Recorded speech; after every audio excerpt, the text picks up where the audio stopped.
दयानंद धाम channel के सभी दर्शकों को मेरा सादर नमस्ते। आज हम चर्चा करेंगे गुरुकुल के विषय में।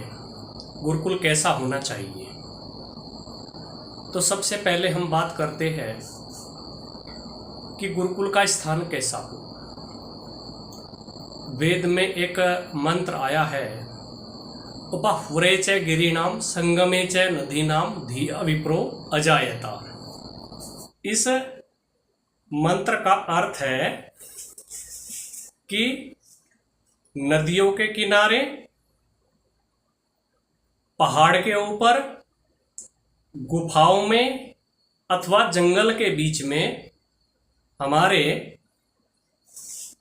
शिक्षा के स्थान होने चाहिए। ऐसे स्थानों पर विप्रों का निर्माण होता है। विप्र अर्थात ब्राह्मण, अर्थात जो विद्या अध्ययन करने वाले हैं, उनकी जो हर प्रकार से उन्नति होती है वो एकांत स्थान में होती है। कहने का तात्पर्य यह है। और जो नदी है, गुफाएं हैं, पहाड़ी क्षेत्र है अथवा तो जंगल के क्षेत्र है, ये सब एकांत शांत होते हैं। तो एकांत शांत होने के कारण से वहाँ बाह्य बाधाएं नहीं होती है और जो वहाँ पढ़ने वाला विद्यार्थी होता है, ब्रह्मचारी होता है, वो निर्बाध होकर के अपनी उन्नति कर पाता है। इसलिए गुरुकुल जो है, या तो आप नदी के किनारे बनाएं अथवा तो पहाड़ों के ऊपर बनाएं, या फिर कोई बहुत बड़ी गुफा हो वहाँ बनाना चाहिए, अथवा तो जंगल के बीच में होना चाहिए। उस स्थान का प्रारूप आगे क्या होना चाहिए। यदि नदी है तो थोड़ा ये भी ध्यान रखना चाहिए, क्योंकि नदियों में प्राय करके बाढ़ आ जाती है। तो उस बात को ध्यान रखते हुए एकदम नदी के किनारे पर गुरुकुल न बनाए। कम से कम आधा किलोमीटर या 1 किलोमीटर की दूरी में नदी से होना चाहिए। और यथासंभव ऊंचाई भी रखनी चाहिए। यथासंभव ऊंचाई होनी चाहिए। जिस जगह में हम गुरुकुल को बनाने जा रहे हैं वो थोड़ा ऊंचा करना चाहिए। ऊंचा या तो पहले से ही ऊंचा स्थान हो, उसको देख ले अनुकूलता के हिसाब से, अथवा तो उस स्थान को थोड़ा ऊंचा करके उसका भराव करके फिर वहां बनाना चाहिए, ताकि बाढ़ आदि से गुरुकुल प्रभावित ना हो। तो पास में नदी होगी, नदी से जो है जल का अधिक से अधिक हम उपयोग कर पाएंगे। जो गुरुकुल में पढ़ने वाले अंतेवासी है, ब्रह्मचारी है, आचार्य हैं, विद्यार्थीगण हैं, स्नान आदि के लिए काम में ले सकते हैं। गायों को जल पिलाना होगा तो उसके काम में ले सकते हैं। खेत की सिंचाई के काम में ले सकते हैं। तो अनेक प्रकार से उस नदी के जल का वहाँ उपयोग किया जा सकता है। दूसरी बात यह है कि वो जो गुरुकुल हम बना रहे हैं, महर्षि दयानंद सरस्वती जी ने भी सत्यार्थ प्रकाश में लिखा है कि नगर अथवा ग्राम से कम 2 कोस दूरी पर वो गुरुकुल होना चाहिए। तो आसपास नगर ना हो, गांव ना हो, कम से कम 2-2.5 किलोमीटर तक कोई गांव ना हो, कोई नगर ना हो। अब ऐसा क्यों, महर्षि दयानंद जी ने ऐसा क्यों लिखा, अथवा तो ऐसा क्यों होना चाहिए? क्योंकि गांव में, नगर में जो लोग रहते हैं वो गृहस्थी लोग रहते हैं। वो संसार के सुखों को भोगने वाले व्यक्ति होते हैं, गृहस्थी होते हैं। गृहस्थी के लिए एक अवसर होता है कि आप संसार के जो सुख है उनका भोग करके देख सकते हैं। कामनाएं हैं, जो सांसारिक कामनाएं, यहाँ भोग का मतलब ये ना समझे कि वो व्यभिचार आदि है। भोग का तात्पर्य है यहाँ समस्त सांसारिक कामनाएं, चाहे धन कमाने की हो, चाहे संतान उत्पत्ति की हो, चाहे मकान बनाने की हो, समृद्धि बढ़ाने की हो, जमीन की हो, मतलब वो सब एक गृहस्थी के कार्य होते हैं। फिर दूसरा, नगरों में हर तरह के व्यक्ति रहते हैं, महिलाएं भी रहती है, पुरुष भी रहते हैं। और हमारे गुरुकुल क्या है, कन्या गुरुकुल भी होते हैं और बालकों के गुरुकुल भी होते हैं। तो यदि बालक का गुरुकुल है और बालक नगर में बाहर देखने घूमने जाएगा, गांव में देखने घूमने जाएगा, तो उसके मन में ताकि चंचलता ना आए, संसार के विषय भोगों को देख करके। अथवा तो बालिका का गुरुकुल है, वह भी नगर अथवा गांव में जाएगा तो उसके मन में चंचलता न आने पाए।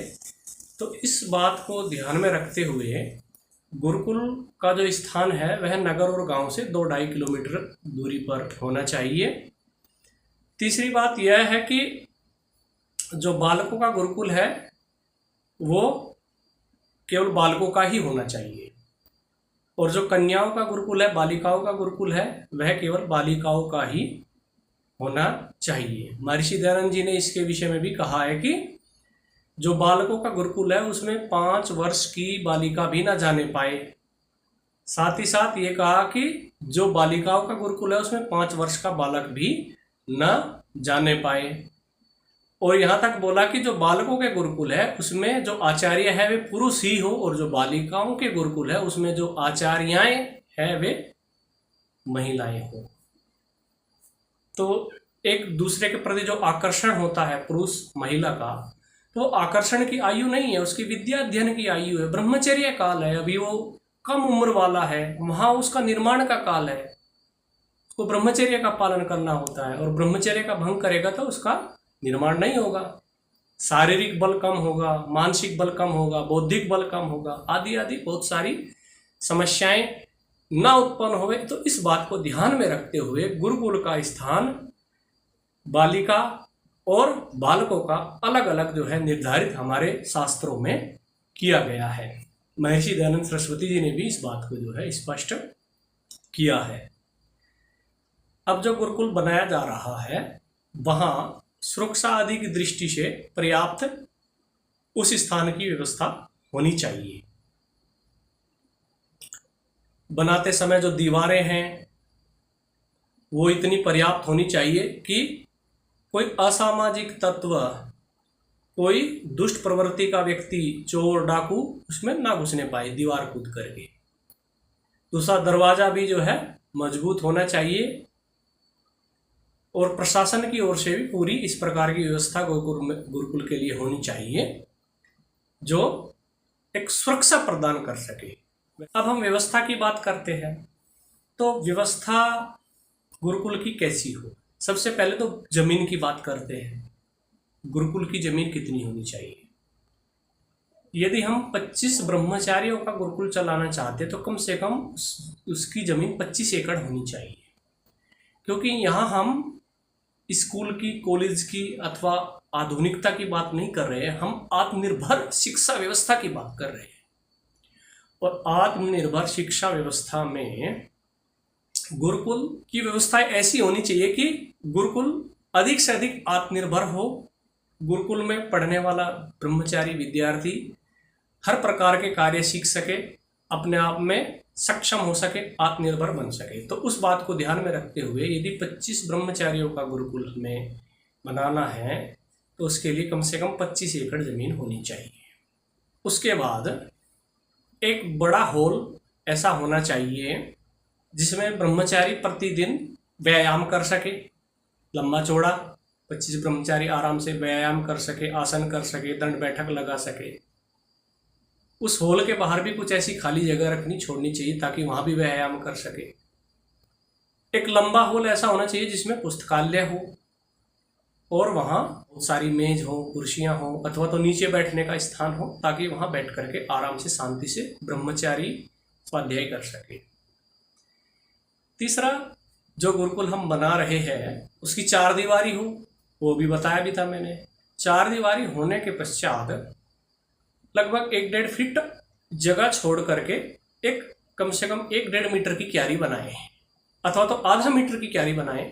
उस क्यारी को इसलिए बना रहे हैं ताकि उसमें फूल के पौधे लगा सके, जलवायु को शुद्ध रखने की दृष्टि से, प्राकृतिक सुरम्य वातावरण बनाने की दृष्टि से।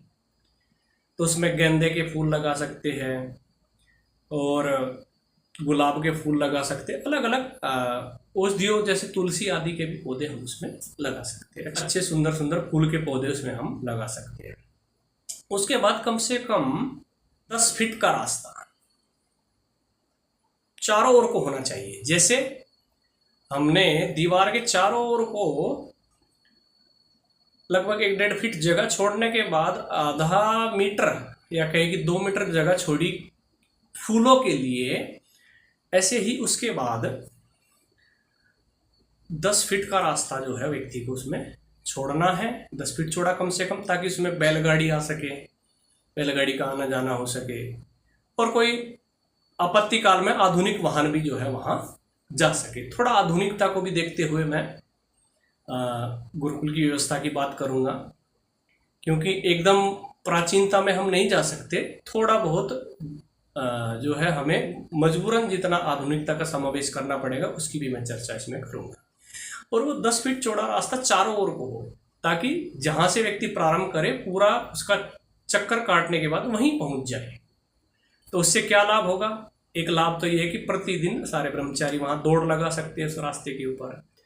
दूसरा, गुरुकुल में कोई अतिथि आ रहा है वो भ्रमण कर सकता है पूरे गुरुकुल का चारों ओर को जा करके, और आचार्य आदि या वहाँ जो भी कोई दूसरे व्यक्ति रहते हैं, वानप्रस्थी अथवा अन्य कोई साधक व्यक्ति रहता है, तो वो भी उसको रास्ते पे थोड़ा घूम सके, भ्रमण कर सके, प्रातःकालीन भ्रमण कर सके, या आधुनिक भाषा में कहे कि वॉकिंग कर सके, थोड़ा टहल सके वहाँ। तो टहलने आदि के लिए थोड़ा अच्छा भी लगे, एक खुलापन भी हो। इतना एक खुलापन गुरुकुल में होना चाहिए ताकि एक दूरी हो गुरुकुल में, एक लंबा एक दूरी हो आने जाने के लिए, थोड़ा घूमने के लिए। क्योंकि गुरुकुल के नियम होते हैं कि गुरुकुल से बाहर ब्रह्मचारी नहीं जा सकते। बाहर नहीं जा सकते तो थोड़ा गुरुकुल में तो यही मनोरंजन है, प्रकृति के साथ रहना, पेड़ पौधे, घूमना, मन को शांत रखना, एकांत चिंतन की दृष्टि से थोड़ा घूमना। तो गुरुकुल के अंदर ही घूमे, गुरुकुल से बाहर क्यों जाए? क्योंकि एकदम जंगल में गुरुकुल होंगे अथवा तो नदी के किनारे होंगे, तो वहाँ अन्य लोगों के खेत भी हो सकते हैं, बाहर के लोग भी होंगे, या तो जंगली जानवर भी हो सकते हैं। तो सुरक्षा की दृष्टि से अंदर रहे तो एक अच्छा सौम्यता को ध्यान में रखते हो वो एक रास्ता होना चाहिए गुरुकुल के अंदर। वो रास्ता बनाने के बाद फिर कम से कम 2 फीट की जगह छोड़े, और उस 2 फीट की जगह में गुरुकुल के चारों ओर को पीपल, बरगद के पेड़ लगाने चाहिए। पीपल, बरगद और नीम के पेड़। तो त्रिवेणी होती है इनकी, पीपल की, बरगद की और नीम की। तीनों एक जगह यदि आसपास होते तो इनमें गुणवत्ता बहुत ज़्यादा बढ़ जाती है।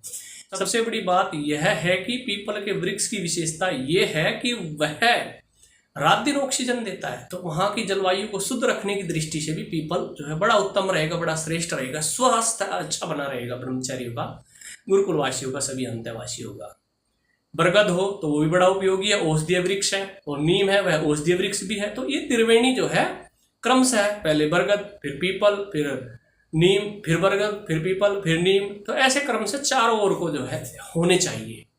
इससे गर्मी का मौसम हो तो आराम से भी वहाँ घूमा जा सके उस रास्ते पे। तो इतना करने के बाद फिर बाकी जगह जो है हम खेत के लिए उपयोगिता में ले सकते हैं, अथवा भवन के लिए उपयोगिता में ले सकते हैं, अथवा तो गौशाला बना रहे हैं तो गौशाला के लिए हम उस जमीन को उपयोगिता में ले सकते हैं। अब बहुत सारे विषय गुरुकुल से संबंधित है, जिनमें गौशाला है, प्राकृतिक खेती है, आचार्य है, समाज है, माता पिता है, राजा आदि, इन सब की क्या भूमिका है। तो इन विषयों को लेकर के मैं फिर कभी अगली वीडियो में चर्चा करूंगा। आज जो है इतना ही रखते हैं।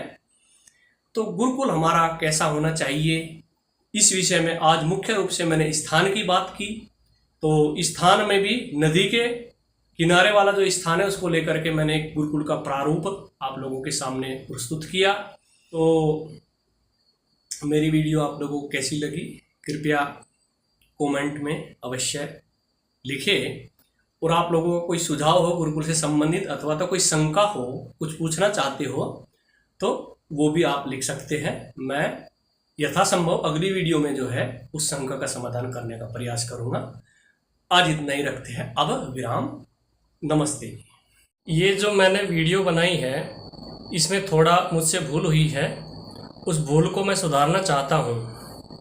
मैंने इसमें बताया है कि स्वामी दयानंद सरस्वती जी ने सत्यार्थ प्रकाश में नगर अथवा गांव से गुरुकुल की दूरी 2 कोस बोला है, परंतु ऐसा नहीं है।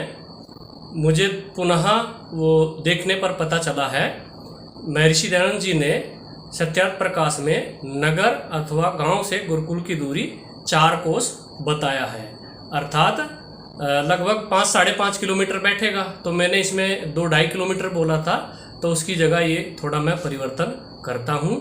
त्रुटि के लिए क्षमा चाहता हूँ। धन्यवाद।